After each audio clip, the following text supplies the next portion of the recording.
Vamos a trabajar sobre el capítulo 19 y también el capítulo número 20. Vamos a ir viendo algunos aspectos relevantes. Entonces, solamente para recordar, ¿verdad? El miércoles pasado, Saúl está decidido ya a matar a David. Hemos visto cómo él incluso lo ha intentado hacer en 2 ocasiones, ¿verdad? Lástima que no tenía o más bien, qué bueno que no tenía buen tino, ¿verdad? No tenía puntería, porque 2 veces le lanza, ¿verdad?, su lanza a David y no lo mató, ¿verdad? Pero Saúl está decidido matar a David. Entonces él lo intenta hacer, no lo logra. Él usa a sus hijas, veíamos la semana pasada, ¿verdad? A sus 2 hijas las usa para que de esa manera David pudiera morir en la batalla con los filisteos. Él está usando a sus siervos, ¿verdad?, a la gente cerca de él para que lo maten, literalmente, para que lo puedan matar. Y también intenta usar a su hijo Jonathan para que mate a David. Ahora, ¿cuál era la razón? Y hace 8 días hablábamos que la razón principal era la envidia. Hablábamos y el tema fue generalmente acerca de la envidia que tiene Saúl hacia David. Y más aún, porque él no se quiere hacer a un lado. Él sabe que ya ha sido desechado por Dios. Dios ya se lo ha dicho a través de Samuel.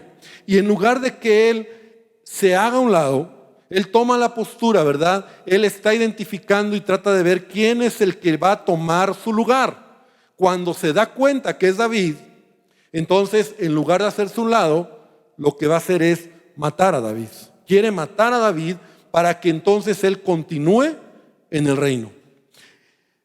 Y por otro lado, ¿verdad?, está enojado porque Jonathan, su hijo, y como hoy lo vamos a ver un poco más a detalle, ¿verdad?, en lugar de apoyar a su padre Saúl en esta postura o en este punto de vista de matar a David, ¿verdad?, porque obviamente Jonathan era el que iba a continuar en el reino, y esa era la costumbre, ¿verdad? Los hijos continuaban el reino. Entonces el que iba a podía haber tomado el reino era Jonathan, pero Jonathan, en lugar de ponerse del lado de su papá, él ha reconocido a David como el futuro heredero del trono.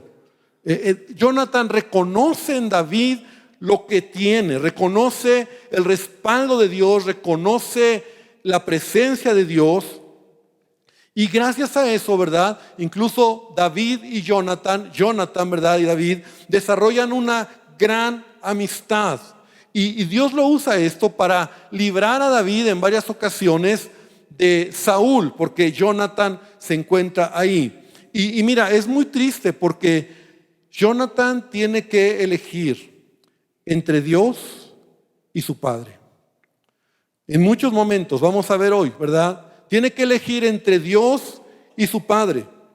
Y aunque nunca deshonró a su padre Jonathan, porque eso es importante resaltarlo, Jonathan nunca deshonró a Saúl, no estaba de acuerdo con Saúl. Y esa es una gran diferencia. Y es algo que debemos de aprender, ¿verdad? Porque Jonathan era hijo y como hijo nunca deshonró a su padre, pero no estaba de acuerdo con su padre. No estaba de acuerdo lo que él estaba haciendo. Entonces, tanto Jonathan como Saúl están mirando lo mismo en David. Él es el que va a tomar el trono. La diferencia es que Saúl lo rechaza y Saúl lo quiere matar. Jonathan lo acepta, ¿verdad?, a pesar de ese dolor que podemos ver y vamos a ver hoy más a fondo en estos capítulos, ¿verdad? Lo acepta porque él tenía el mismo lenguaje que David. O sea, Jonathan tenía el mismo lenguaje que David y el lenguaje era un lenguaje de fe. Si tú recuerdas semanas anteriores, ¿verdad?, en alguna de las batallas cuando Jonathan pelea, Jonathan en sus palabras expresa: podemos ganar con muchos o con pocos, porque Dios está con nosotros. Y esa es una palabra de fe. Y Jonathan tuvo la victoria cuando peleó contra los filisteos en un momento que iba con su escudero. Y él dijo: tú y yo nos los podemos echar a todos, porque Dios puede vencer con muchos o con pocos. Ese era un lenguaje de fe. Y cuando David está frente a Goliat, es lo mismo. Él dice, yo sé que Dios puede matar a ese gigante, porque ¿quién se opone, verdad? Se está oponiendo al Dios vivo. Entonces el lenguaje de David también era un lenguaje de fe, era un lenguaje de yo sé que Dios está conmigo. Y eso es lo que mira Jonathan en David. Y por esa razón se hace un lazo de amistad, se hace un lazo de confianza, ¿verdad? Y Jonathan está dispuesto a someter incluso pues lo que él sabe que va a perder, porque él sabe que su padre ya ha sido declarado, ¿verdad?, que se le había quitado el reino. Entonces en el capítulo 18 nosotros vemos en los primeros versículos, dice que aconteció cuando él hubo acabado de hablar con Saúl, dice, el alma de Jonatán quedó ligada. Quiero que regrese al capítulo 18, en el versículo 1 al 4. Este es el momento después de que David gana la batalla contra Goliat. Entonces, ¿te acuerdas cuando David mata a Goliat? Entonces Saúl lo llama y le dice, ¿quién eres tú? Le empieza a hacer preguntas, ¿verdad? ¿Quién eres tú? ¿De dónde vienes? ¿Quién es tu padre? ¿De qué familia eres? Y entonces dice que cuando David hubo acabado de hablar con Saúl, dice que el alma de Jonatán quedó ligada con la de David. Yo creo que Jonatán estaba ahí, al lado de su padre, yo me imagino, escuchando lo que David le estaba contando, escuchando lo que David le estaba diciendo. Y eso cree que en el corazón de Jonathan, ¿verdad? Fue como un latir en su corazón de decir, wow, David, ¿verdad? Tiene un lenguaje de fe, ama a Dios, tiene pasión por Dios. Entonces dice que Jonathan quedó su alma ligada con la de David y lo amó Jonatán como a sí mismo. Entonces ahí inicia una gran amistad entre David y Jonatán. Y Saúl le tomó aquel día y no le dejó volver a la casa del padre. Hicieron, versículo 3, hicieron pacto Jonatán y David, porque él le amaba como a sí mismo. Y Jonatán, mira, esto es muy importante, se quitó el manto que llevaba y se lo dio a David, y otras ropas suyas, hasta su espada, su arco y su talabarte. O sea, Jonatán aquí hace algo muy interesante y simbólico de alguna manera, porque Jonatán, lo que él traía tal vez era su capa real como hijo heredero del reino. Y le entrega a David como reconociéndole, ¿verdad?, sus armas de guerra, su cinto. Y lo hace porque reconoce la unción que hay en David. Y sabe que él será el próximo rey. Y Jonatán se lo entrega. Es como un símbolo de amistad. En ese tiempo la manera de sellar una amistad era intercambiando prendas. Y Jonatán lo hace como declarando y diciendo, yo no voy a pelear contigo, yo reconozco quién eres y yo estoy dispuesto a tener esa amistad. Y sus corazones se enlazaron, porque como te digo, su lenguaje era el mismo, un lenguaje de fe, un lenguaje de fe. Saúl no tenía ese lenguaje, ¿verdad? Ya lo hemos hablado en otros momentos. Entonces, en varias ocasiones Jonatán intercede también por David. La semana pasada lo veíamos, ¿no? Cuando ahí ven al capítulo 19, del versículo 4 al versículo 7, Jonatán dice que habló bien de David a Saúl su padre. O sea, Jonatán está tratando de hacer entrar en razón a su papá, ¿verdad? Y le dijo, no peque el rey contra su siervo David, porque ninguna cosa ha cometido contra ti, porque sus obras han sido muy buenas para contigo, pues él tomó su vida en su mano, mató al filisteo, y Jehová dio gran salvación a todo Israel. Tú lo viste y te alegraste, ¿no? O sea, como diciendo, papá, ¿por qué lo quieres matar? O sea, ¿qué daño te ha hecho él? Al contrario, tú viste cómo él nos libró de esa batalla. Dios está con él y tú mismo celebraste esa victoria. Entonces sigue diciendo, ¿por qué pecarás contra sangre inocente matando a David sin causa? Y ahí nos quedamos, ¿verdad? Como que parece que Saúl escuchó la voz de Jonatán y juró Saúl, vive Jehová que no morirá. Pero la semana pasada hablábamos cómo la envidia y la inestabilidad de Saúl y la manera en que él usaba a la gente era que su palabra no la cumplía. Él decía una cosa y al rato hacía otra cosa. No podías confiar en Saúl. Entonces, aunque dijo verdad y dijo, sí, realmente sí, perdón, la verdad dijo, tienes razón, es verdad, pues yo no veo nada malo en David. Más adelante Saúl otra vez intenta matar a David. Pero entonces Jonatán dice, versículo 7, llamó Jonatán a David y le dijo todo esto. Y él mismo, Jonatán trajo a David a Saúl. O sea, él reconcilió la relación, ¿verdad? Como que él se puso ahí para reconciliar entre su padre y David. Y lo hablábamos la semana pasada. David nunca tuvo nada contra Saúl. Es Saúl quien tuvo problema contra David. Porque David nunca tuvo ningún problema. También vemos cómo Mical, ¿verdad?, libra a David de la muerte. Cuando Saúl entonces ya lo intenta matar, y quiero que vengas aquí al capítulo número 19, ahí nos quedamos, ¿verdad? Cuando ya parece que Saúl dice, sí, yo ya no lo voy a matar, la verdad es que me arrepiento. Pero entonces en el versículo 11 dice, y Saúl envió luego mensajeros a casa de David para que lo vigilasen y lo matasen a la mañana. O sea, ya era una decisión, ya era un edicto. Saúl mandó gente para que mataran a David. Y entonces dice, mas Mical su mujer avisó a David diciendo, si no salvas tu vida esta noche, mañana serás muerto. Y descolgó Mical a David por una ventana, y él se fue y huyó y escapó. Entonces, no solamente Jonatán ayuda a David, o intenta ayudar a David, también vemos aquí como ahora Mical, su hija de Saúl, ayuda a David para que escape, para que salga huyendo, porque Saúl está decidido a matarlo.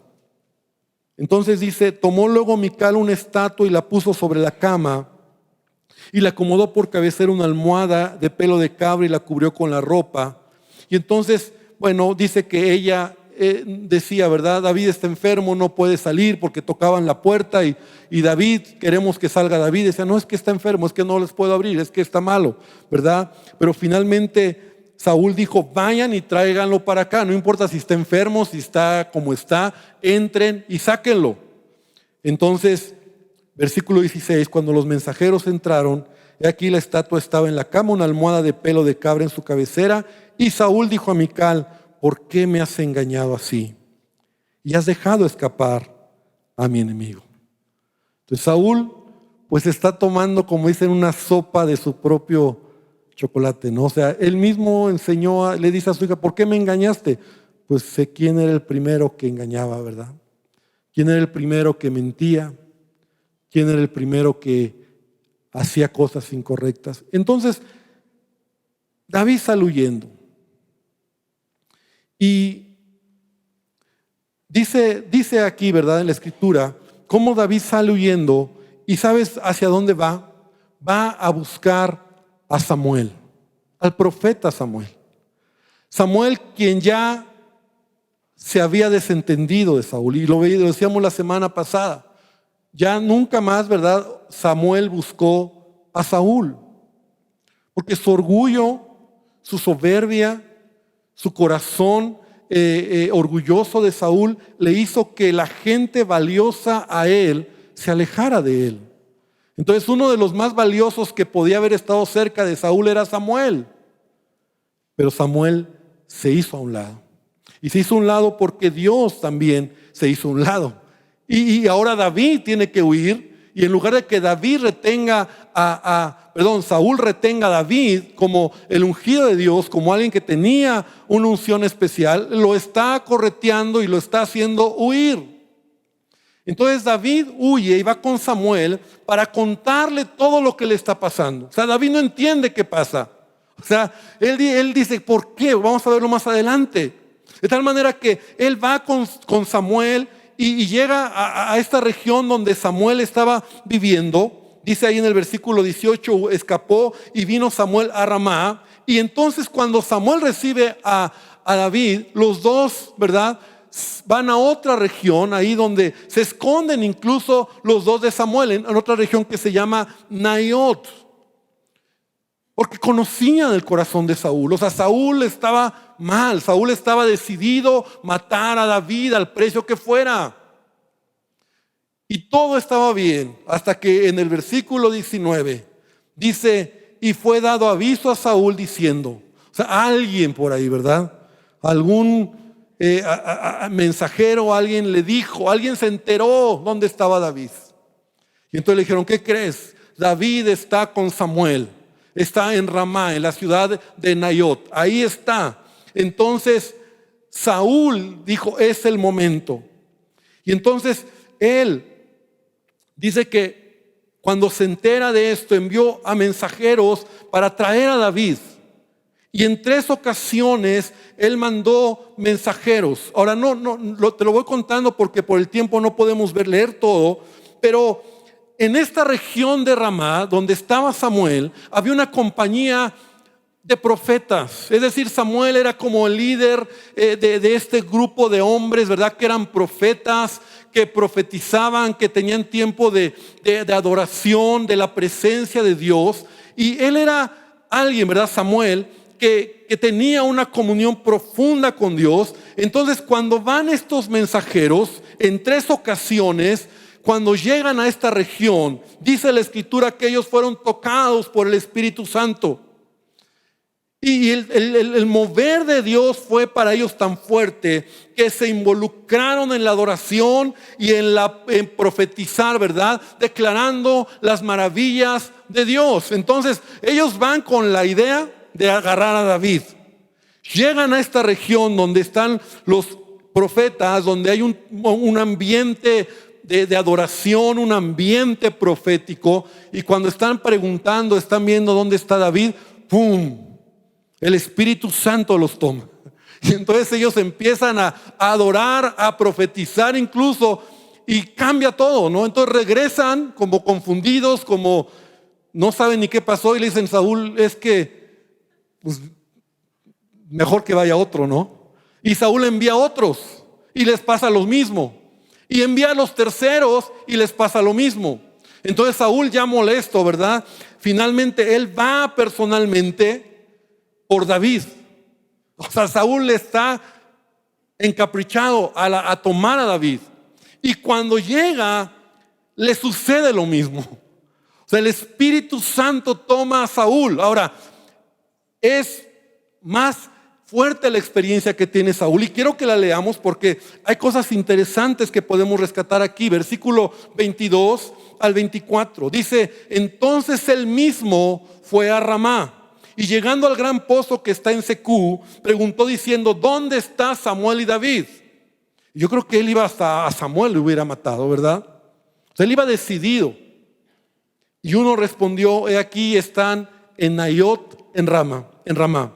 Y fue a Naiot en Ramá, y también vino sobre él el Espíritu de Dios, y siguió andando y profetizando hasta que llegó a Naiot en Ramá. Y él también se despojó de sus vestidos y profetizó igualmente delante de Samuel, y estuvo desnudo todo aquel día y toda aquella noche. Y de aquí se dijo también Saúl entre los profetas. O sea, por la experiencia que Saúl tiene. Ahora, si tú recuerdas, y hemos venido, ¿verdad?, estudiando la vida de Saúl, esto ya le había pasado a Saúl. ¿Recuerdas al principio cuando aparece en escena Saúl? Cuando se le habían perdido las asnas de su padre, cuando las está buscando y se encuentra con Samuel, cuando va de regreso ya que Samuel le dice, ¿verdad?, y lo unge como rey. Entonces le sucede, tiene la misma experiencia en donde se encuentra con este grupo de profetas y el Espíritu Santo viene sobre Saúl. Ahora es importante entender esto, pero en esta ocasión se añade, ¿verdad?, que Saúl el Espíritu Santo vino sobre él, pero se despojó de sus vestidos. Algunos comentaristas dicen, ¿verdad?, que no quedó totalmente desnudo, sino, digamos, en su ropa interior. Pero lo que sí es cierto es que se quitó sus ropas reales. Saúl, ¿te acuerdas cómo era la actitud de Saúl? Tenía una lanza en la mano. Era un hombre prepotente, era un hombre que mostraba su fuerza y su inseguridad a través de la lanza que traía en la mano, y me imagino la vestidura que portaba, ¿verdad? Él era el rey en Israel y nadie se le podía oponer. Pero cuando tiene nuevamente este encuentro con Dios, él de alguna manera se quita las ropas reales. Si quedó desnudo o quedó en ropa interior, esto habla de que en ese momento, ¿verdad? Porque dice, todo ese día y toda esa noche estuvo profetizando. O sea, tuvo un encuentro con Dios, estuvo adorando al Señor, y de alguna manera él fue humillado por Dios en el sentido de quebrantar quién era Saúl.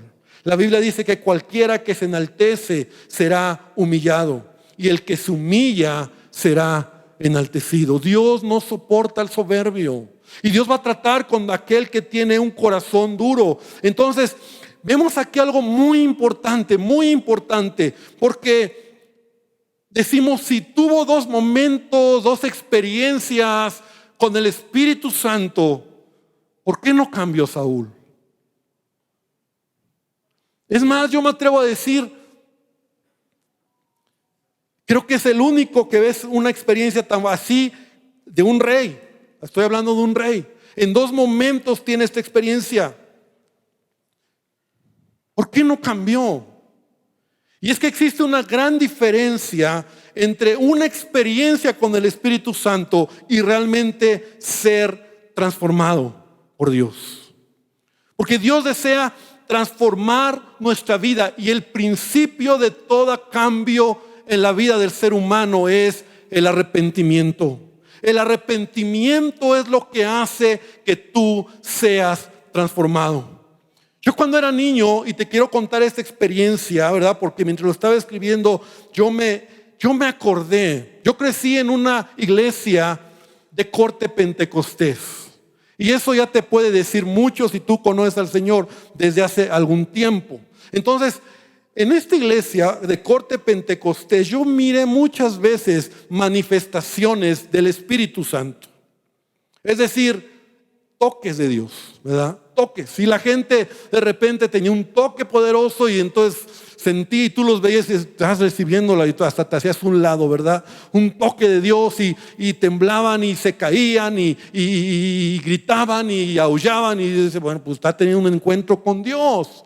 Pero yo siendo niño, y tal vez esa es una característica que desde pequeño he tenido, siempre he sido muy observador.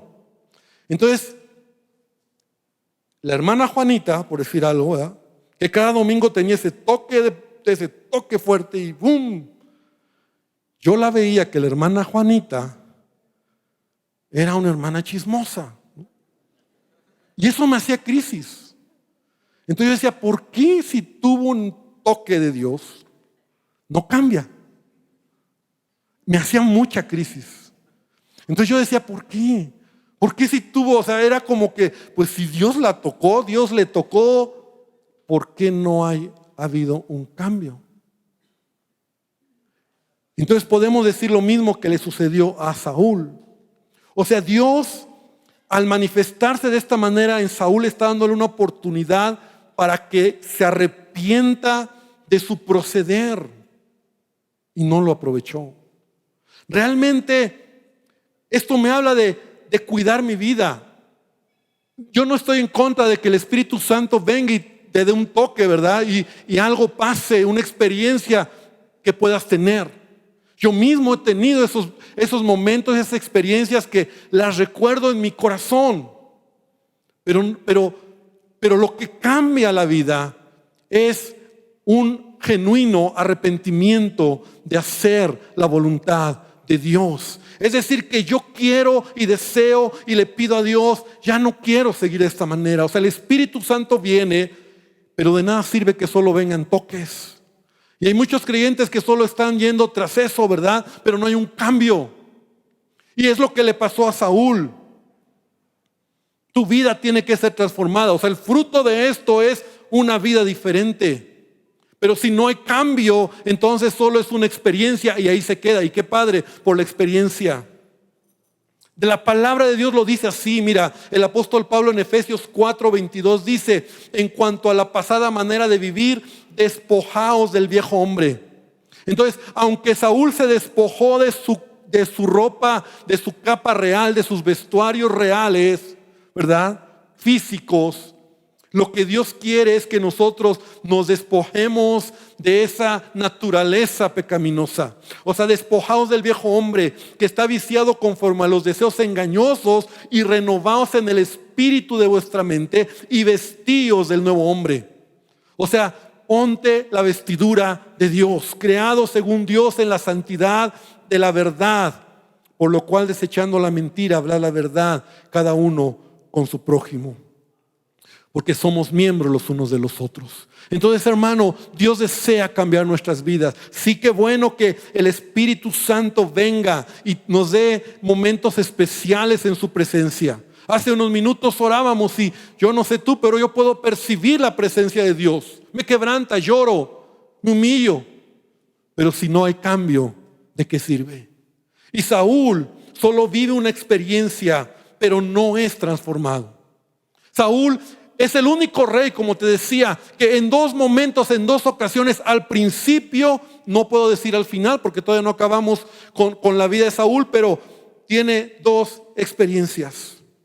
Ahora, escúchame bien. Por otro lado, David no tiene estas experiencias. Está en el mismo lugar. Está con Samuel, con el líder de los profetas. Está en el mismo ambiente, está en el mismo lugar, y no ves a un David teniendo esta experiencia. ¿Y sabes por qué? Porque ya David es sensible a la presencia de Dios. Porque David, mientras Saúl necesita esa experiencia, David es sensible. Y si no, mira, Salmo capítulo 59. No lo voy a leer todo por el tiempo que nos gana, pero Salmo 59, David lo escribe en este contexto histórico. Es decir, cuando él sale de la casa de Mical, la que era su esposa, y cuando huye a ver a Samuel, David está mal. David está acongojado. Y en lugar de quejarse, en lugar de hacer, esto es lo que sale del corazón. De hecho, ahí, si tú tienes en tu Biblia como pequeños comentarios, dice al principio, en algunas Biblias, dice: al músico principal sobre no destruyas, Mictam de David, canto de David, cuando envió Saúl y vigilaron la casa para matarlo. Es el momento que estamos leyendo. Entonces mira a David orando a Dios, adorando a Dios, diciéndole: líbrame de mis enemigos, Dios mío. Ponme a salvo de los que se levantan contra mí. Líbrame de los que cometen iniquidad y sálvame de hombres sanguinarios. Porque están acechando mi vida. Se han juntado contra mí poderosos.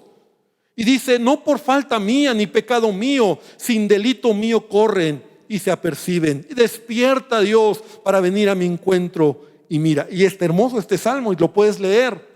Entonces David tiene una comunión con Dios. David es sensible a la presencia de Dios. Y él termina en el versículo 17 diciendo: fortaleza mía, a ti clamaré, porque eres, oh Dios, mi refugio, el Dios de mi misericordia. Amén. Dios está con David. Entonces David no necesita ese toque, porque David está en la presencia de Dios.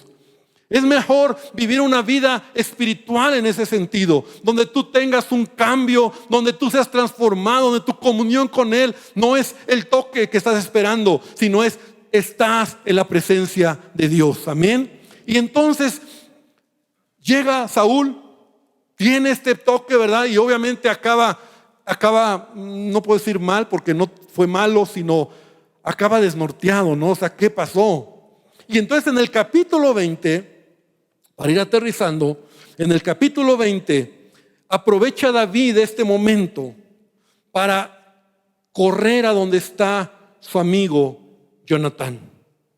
Primero Samuel capítulo 20, ahí dice que David huyó de Naiot.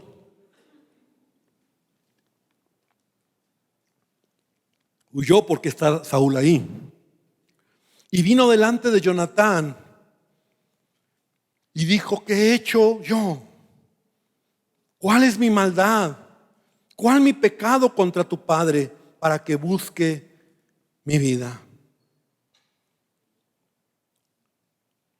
O sea, David no entiende qué está pasando, o sea, en el buen sentido, ¿verdad? O sea, ¿qué pasa? ¿Por qué tanto odio?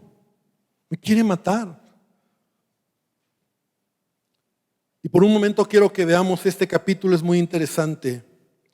Porque Jonathan le dice, mira, sí, David, sí, mi papá te odia, pero no es para tanto, ¿no? O sea, sí te odia, pero no tanto. Y David dice, Jonathan, o sea, no inventes, o sea, me quiere matar. Mira, ve lo que dice, él le dijo, en ninguna manera morirás, Jonathan. He aquí que mi padre ninguna cosa hará, grande ni pequeña, que no me la descubra. ¿Por qué pues me ha de encubrir mi padre este asunto? O sea, como que Jonathan dice, si de verdad te quisiera matar ya me lo hubiera dicho. Pues no se lo va a decir, ¿verdad? Porque se lo dice y va a decirle a David. Y David volvió a jurar diciendo, tu padre sabe claramente que yo he hallado gracia. Mira, esto es lo que decía, he hallado gracia delante de tus ojos. O sea, por eso también Saúl odiaba a David, ¿no? Porque era amigo de su hijo. Dice, y dirá, no sepa esto Jonathan, para que no se entristezca, y ciertamente vive Jehová y vive tu alma, que apenas hay un paso entre mí y la muerte. Y esto es muy fuerte, o sea, estas palabras de David es lo que él está sintiendo. Hay un paso, ¿cómo dice? Hay un paso, apenas hay un paso entre mí y la muerte. O sea, él ya sentía que lo iban a matar. La muerte, en otras palabras, la muerte estaba tan cerca, lo estaba viendo tan cerca, que él dice, en cualquier momento voy a morir. O sea, no me digas que tu papá no me quiere matar. O sea, él me quiere matar y en cualquier momento lo va a hacer. Entonces David sensibiliza a Jonathan y le hace entender que sí, su padre Saúl lo quiere matar. Y entonces ellos hacen un plan para que Jonathan se convenza, y David también, que realmente Saúl quiere matar a David. Y entonces hacen un plan y entonces ya ahí platican y dicen, mira, hay una celebración que es de la nueva luna, donde en esa fiesta, en esa celebración, el rey se sentaba con todos los que tenía cerca, ¿verdad? Sus hijos, y en esa fiesta, en esa mesa se sentaba también David. Y esta celebración, ¿verdad? Que era una vez al mes de la nueva luna, ¿verdad? Ahí le dice, vas a probar el corazón, le dice a Jonathan, vas a probar el corazón de Saúl, tu padre. Yo no voy a ir a la fiesta, yo no voy a ir a sentarme a la mesa y a ver cómo reacciona Saúl. Porque seguro se va a enojar. Y a ver qué te dice, entonces a ver qué muestra en su corazón. Si se enoja, entonces quiere decir y si dice que me va a matar, me va a matar. Hacen su plan, y no solamente el plan de cómo hacerle, sino de cómo enterarse dice, ¿y cómo me voy a enterar, verdad? Porque si me aparezco, tu papá me mata. Si alguien me ve, me matan. O sea, me están buscando. O sea, era un perseguido, ¿verdad? Bueno, entonces vamos a hacer esto. Tú te escondes y cuando yo ya tenga la respuesta, el tercer día, entonces yo voy a salir con el que me carga las flechas y yo voy a lanzar una flecha. Y entonces yo voy a gritar, ¿verdad? Al que va a recoger la flecha. Y si yo grito y digo, ve, corre más allá, más lejos, eso quiere decir, pélate, porque te van a matar, ¿no? Así, ¿no? Pero si grito al mensajero, no, vente más acá, es más acá la flecha, entonces eso quiere decir que hay esperanza. Y bueno, pues chance y mi papá te ha perdonado. Y quedan en el acuerdo. Entonces ya está ahí, y entonces vamos al versículo 24. David pues se escondió en el campo. Cuando llegó la nueva luna, se sentó el rey a comer pan. Y el rey se sentó en su silla, como solía, en el asiento junto a la pared. Mira, es interesante, o sea, la palabra, cada detalle, ¿verdad? Junto a la pared. O sea, una inseguridad total de Saúl. O sea, nadie detrás de él. Nadie detrás de él. Inseguro, ¿verdad? Y todo lo que ya hemos hablado de él. Entonces dice, y Jonatán se levantó, se sentó Abner al lado de Saúl, y el lugar de David quedó vacío.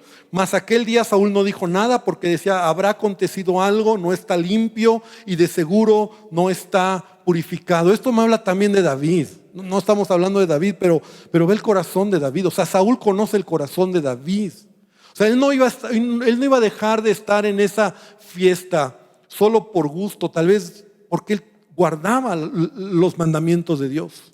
Entonces a lo mejor él decía, porque David guardaba los mandamientos, ¿no? David era un hombre íntegro. Acuérdate que decía que él era prudente en todo lo que hacía. Entonces Saúl, conociéndolo, dice, bueno, a lo mejor está inmundo, a lo mejor tocó a algún muerto, a lo mejor algo pasó, a la ley daba algunas razones por las cuales tú no podías celebrar ciertas cosas y no estabas limpio. Entonces al siguiente día, versículo 27, el segundo día de la nueva luna, aconteció también que el asiento de David quedó vacío y Saúl dijo a Jonatán, ¿por qué no ha venido a comer el hijo de Isaí hoy ni ayer? Y yo creo que Jonatán tragó saliva, ¿verdad? Y entonces le dijo, David me pidió encarecidamente que le dejase ir a Belén, diciendo, te ruego que me dejes ir, porque nuestra familia celebra sacrificio en la ciudad y mi hermano me lo ha mandado. Por lo tanto, si he hallado gracia en tus ojos, permíteme ahora para visitar a mis hermanos. Por esto no ha venido a la mesa del rey. Y el versículo 30 dice, entonces se encendió la ira de Saúl contra Jonatán y le dijo, hijo de la perversa y rebelde, ¿no? O sea, ya de plano Saúl, o sea, la manera en que se expresa de su propio hijo. O sea, hijo de la perversa y rebelde. O sea, era una grosería, ¿no? La otra versión dice que lo empezó a maldecir. Empezó a hablar y hay otras versiones que dicen que le dice, tú eres un hijo de tu madre que es una prostituta. O sea, así se expresó Saúl de Jonatán. O sea, llegó el punto, llegó el colmo. Y entonces dice, ¿acaso no sé yo que tú has elegido al hijo de Isaí? O sea, ese es mi enojo, Jonatán. ¿Qué crees que no sé que tú has elegido que David sea el próximo rey? Pero yo te digo, esto es para confusión tuya, para confusión de tu madre, dice. Porque todo el tiempo que el hijo de Isaí viva sobre la tierra, ni tú estarás firme, ni tu reino. Le dice la verdad. O sea, quiero que se muera. Él es el que va a heredar el reino, yo lo sé. Pero Saúl no se quita, porque es un orgulloso, porque quiere retener lo que no es suyo, porque es un envidioso. Y entonces quiere tomarlo a fuerza. Y no lo quiere, solo quiere tomarlo a fuerza. Quiere que su hijo se quede con el reino, ¿verdad? Y esa es la razón por la cual está tan molesto Saúl. Y dice, tráemelo porque ha de morir. Y Jonatán respondió a su padre, ¿por qué va a morir? O sea, otra vez, ¿qué ha hecho? O sea, ¿qué ha hecho? ¿Qué te ha hecho David? Es más, no lo escogí yo, no lo escogiste tú. Es Dios quien lo escogió. Es Dios quien lo puso. ¿Por qué te opones a los planes de Dios? Jonatán tenía una visión de fe, una visión de entender los propósitos de Dios. La vida es así, hermanos. Dios tiene el control de las cosas y a veces Él te pone, a veces Él te quita, a veces Él lo permite, no lo permite. Dios está detrás de todo. Y no te amargues cuando a veces te sientes a un lado o te sientes quitado o Dios te pone. Dios tiene el control de todas las cosas. A lo mejor Dios quiere tratar con nuestro corazón. Entonces Jonatán le dice, ¿qué te ha hecho David? Entonces Saúl le arrojó una lanza para herirlo. O sea, ya no solo quiso matar a David, sino, acuérdate, la lanza era como la pistola que traía siempre Saúl para mostrar su autoritarismo, su inseguridad. Y la lanza siempre la tenía ahí. Porque el que no le parecía, lo que no le gustaba, la manera de mostrar su autoridad o autoritarismo era, y lanza la lanza contra Jonatán. Dice que para herirlo. Entonces entendió Jonatán que su padre estaba resuelto a matar a David. O sea, en verdad lo quería hacer.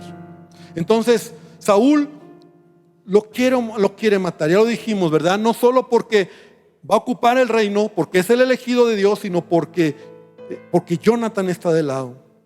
Y entonces finalmente, después de esto, Jonathan pasa lo de la flecha, se acerca con David y dice: ¿qué crees, David? Mi papá sí te quiere matar.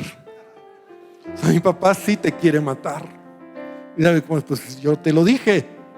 Entonces, versículo 41 y 42 dice: luego que el muchacho hubo oído, se levantó y se inclinó.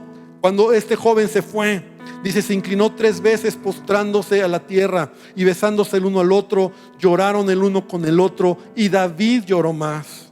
Y Jonathan dijo a David: vete en paz, porque ambos hemos jurado por el nombre de Jehová. Mira, su pacto era un pacto que Dios estaba en medio de este pacto. No solo eran amigos de una buena amistad, eran amigos por un propósito, un pacto en donde Jonathan le había dicho: yo te voy a reconocer como rey, no solo a ti, sino, y David le dijo: si yo soy rey, yo voy a tener cuidado de ti, de tu descendencia.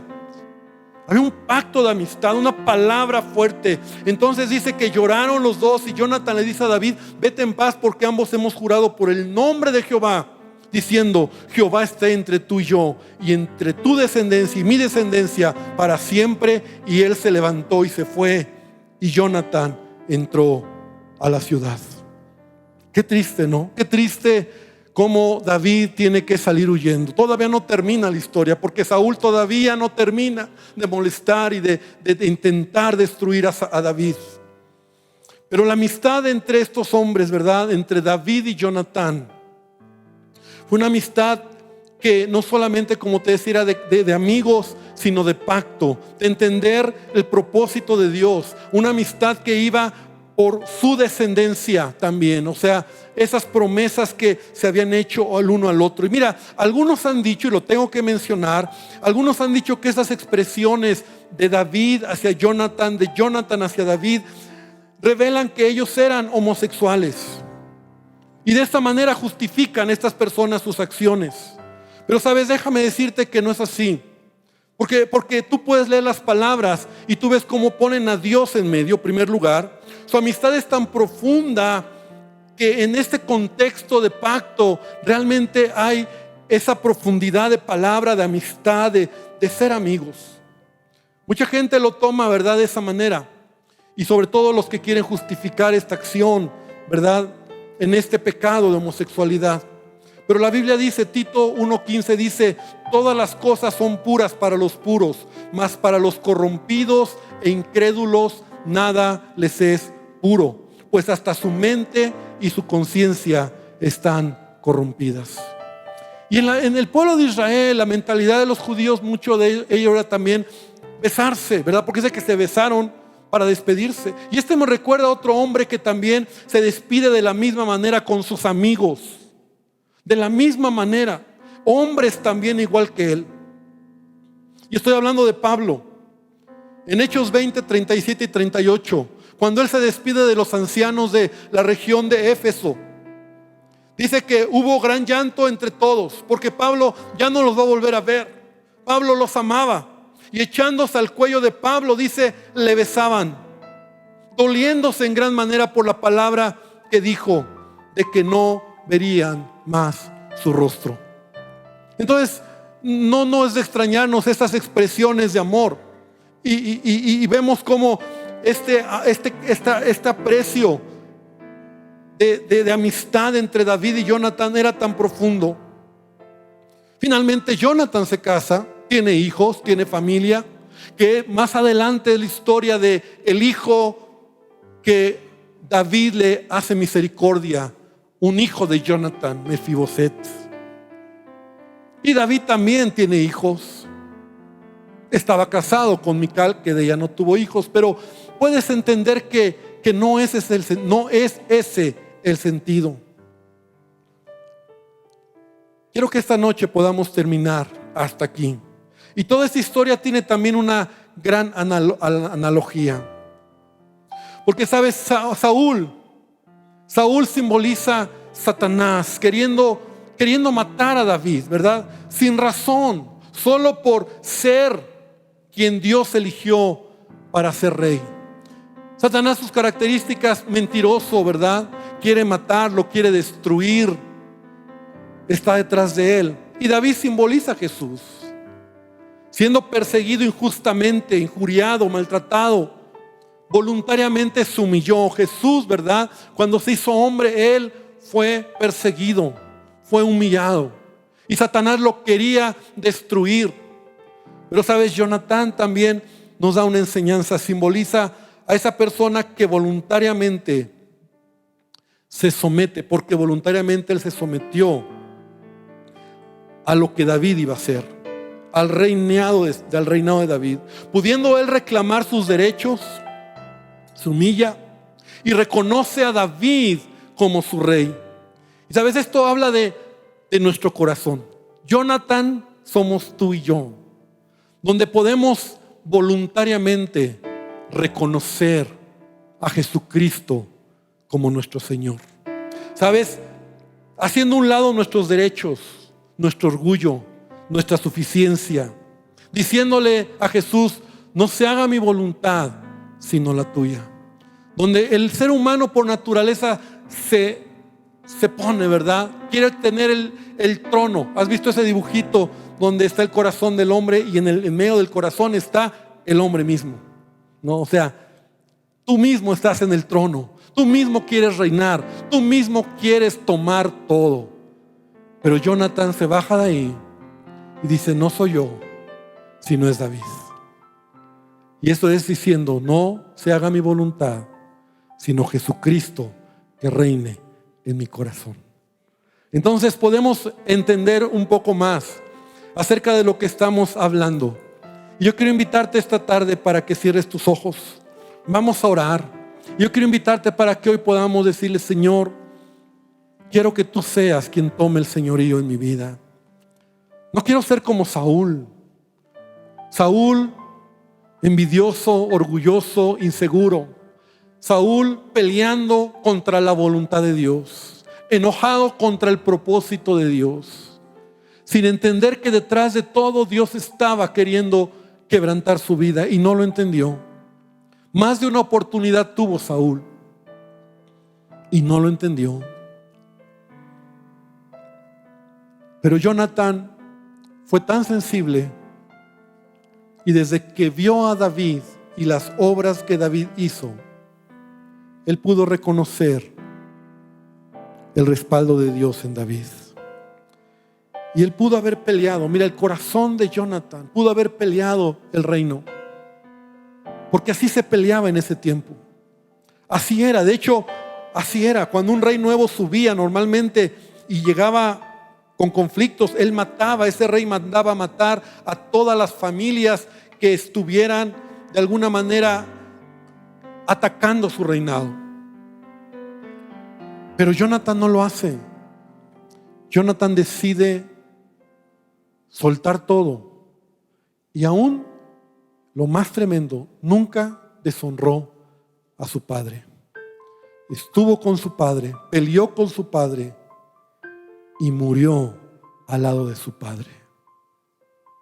Murió al lado de Saúl. La última batalla que veremos, ahí está Jonatán, perdiendo la batalla contra los filisteos, sometido, pero nunca perdió de vista su propósito, porque su amor a Dios y también a su amigo David era más grande que sus propios intereses. Señor, esta noche te pido que tú nos enseñes y nos sigas enseñando sobre esta historia. Gracias, porque en ella aprendemos lo que no tenemos que hacer. Pero también, Señor, en ella aprendemos lo que sí tenemos que hacer. Quita de nosotros toda envidia, quita de nosotros todo orgullo. Entendamos que tú tienes control de nuestra vida y de todo lo que pasa.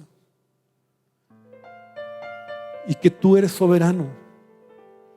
Y cuando algo se nos quita, no lo retengamos. Pero cuando algo se nos da, lo cuidemos. Bendice a tu iglesia, bendice esta palabra y ayúdanos a seguir meditando en ella, en el nombre de Jesús. Amén y amén, Señor. Gloria a Dios. Amén.